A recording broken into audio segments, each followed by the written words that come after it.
This is the Horse Radio Network. Greetings, everyone. Coach Jen here, and thanks for tuning in to Horse Tip Daily, episode 1358, a twofer episode, featuring Christy Landwehr and Tara Gamble from the Certified Horsemanship Association, and they're talking about what a turnback is and why it is such a useful exercise for English and Western riders. First up, though, we're going to hear from Roger from Green Flower Botanicals, and he's chatting with Wendy about why not all CBD oil is the same and the things you need to know to make an informed buying decision.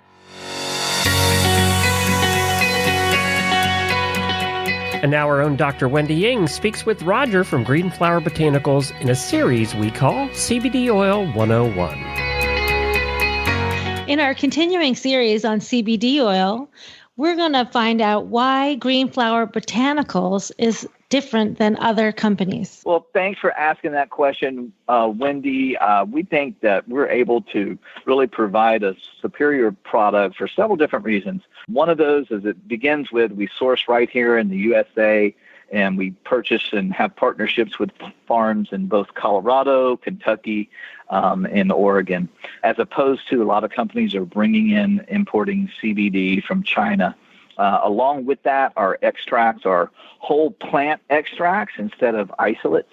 So what that just means is we keep all the fatty acids and trace cannabinoids in there that as they're naturally found and bonded in the plant itself. So it's just a really, really wonderful cannabinoid-rich oil. And then, of course, is just the safety and quality issues. Every one of our products is tested at a third-party laboratory for metals, heavy metals, for pesticides, fungus, molds, and, of course, for cannabinoid content itself. So you can always be sure that not only are you getting quality product, but also you're getting a safe product. Well, that's super, Roger. And how can people find Green Flower Botanicals? Go to greenflowerbotanicals.com on the internet, and you'll see all of our products there, as well as the testing we talked about. Every product has a test online. And most importantly, for our HRN listeners, you can use coupon code HRN and save 20% off on your first order with Green Flower Botanicals. If you show your horses, please check with your federation on the legal use of CBD oil. So what is a turnback? I think some people have maybe heard it. Maybe other people are like, I don't even know what that is. I think there's confusion that a turnback is a rollback. And so we probably need some explanation. Yeah, that's a great question. To me, a turnback is a precursor or an exercise that you would do before you would attempt a rollback. It's one of the most fundamental Western exercises you can use. And I'm not going to just say Western. You can apply this for English riding as well. Down the line, sometimes some hunter jumpers, they'll do a rollback after a jump. So this is something that can advance horsemanship in whatever discipline you're in. I really feel it's one of the most underutilized and maybe perhaps one of the most misunderstood exercises. And so I'll just give you a brief synopsis of what a true turnback is, and then I'll give you a couple modifications that you could maybe attempt. And I'll attempt, Christy, to do my best auditorial so that people can understand the exercise through words. And I'll give you the basic point of the example. The horse would be circling off the rail, and we're going to say at least 20 feet off the rail.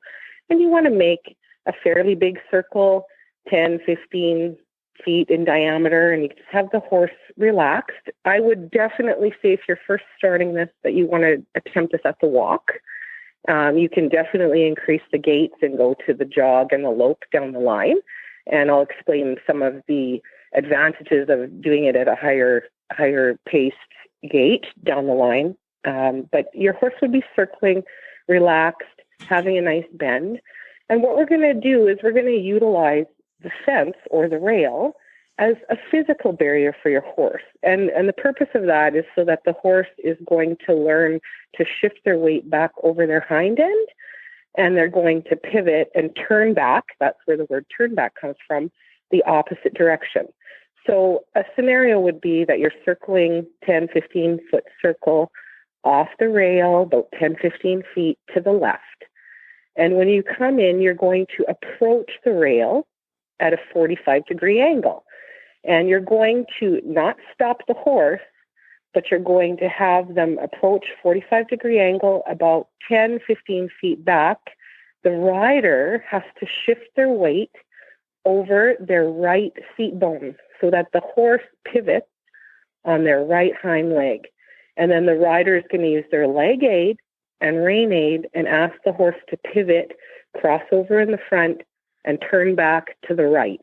And so the shape almost looks like a horseshoe, if you can imagine that in your head, that the horse is circling around, approach at a 45-degree angle, rider shifts weight, applies the leg and rein aid, and asks the horse to step over to the right, and then carries on. And you can even do a circle then afterwards onto the right. So why would people want to do this? Why do you think it's even a useful thing to learn? Well, it's very, very fundamental for helping your horse learn to shift their weight over their hind end. And this is great if you have a green horse that you're trying to advance their training, as well as maybe a horse that sometimes, as an instructor, I'll give you an example. We have horses that become quite unresponsive over time because maybe a beginner rider is learning to use their aids, but they clash them. And so the horse it knows its job, right? School horses are so valuable, but they become a little bit heavy in the mouth or less responsive to the leg. So those are two scenarios where a turnback would really benefit a horse. And this just allows them the opportunity to get a little bit lighter by learning to shift their weight over their hind end. Now, the key thing about that, Christy and Glenn, is that it's so awesome because the horse can do more advanced maneuvers down the line, such as collection, half halts, which leads us to lead changes, rollback, spins, all kinds of fun things. And so what exercises in particular do you feel would work to accomplish a turnback for those that are listening that want to go give it a try?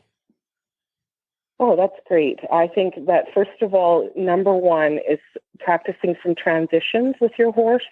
So those are upward transitions and downward transitions where you increase the speed in an upward transition and then starting to perhaps skip gaits where, and I'll give you an example, would be going from a walk to a lope or from a lope to a halt.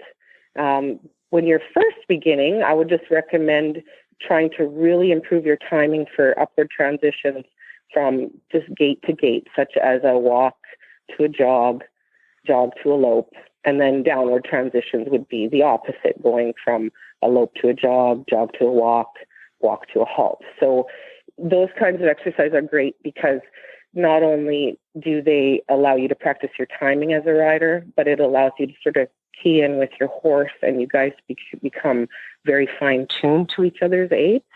Another great exercise would be practicing halting so that your horse doesn't want to walk off. We all know sometimes at the beginning when you're training a horse, halts can be a little bit challenging. So it's something that you should have a good base on. Backing up is important. And then as well as for your students, if you're those instructors out there, you want to really, really reinforce that they're able to use their aids independently and have good timing. Because with a turnback, quite often one of the most often mistakes I would say is that the rider just pulls the horse around rather than really, really key is to have the horse shift their weight over their hind end. And that's by the rider putting their weight onto their inside seat bone of that pivot leg so that the horse can rock the weight back and come around. With the turnback, there's also two modifications to it before I explain the rollback. And I'll explain my logic here. One is with a true turnback, you don't stop the forward motion. There's no physical stop. There's a hesitation where the horse rocks the weight back. But if you're breaking down your training, I have sometimes approached the fence directly right up to the fence where that horse has the wall as a physical barrier. Now, it's very, very important that people understand if your horse is any bit claustrophobic or nervous of the rail, this could backfire. You do not want the horse to rear. So we don't want to push the horse into the fence so that they're scared. You have to know where your horse is mentally. And when you do that, I have the rider stop and feel so that they break down the turn back so that they can shift the horse's weight by them sitting over that inside pivot leg. And the reason I'm explaining that is because when you get into a rollback, part of it is a 180 turn. Well, that about wraps it up. Thank you again to our sponsor today, Green Flower Botanicals, and the Certified Horsemanship Association for providing our contributors. This is Coach Jen, and I will be back again soon with another tip. So until then, go ride your horse. The Horse Radio Network and the Horse Radio Network hosts are not responsible for statements made by guests on the Horse Tip Daily. Please use your own judgment when listening to the tips on this show.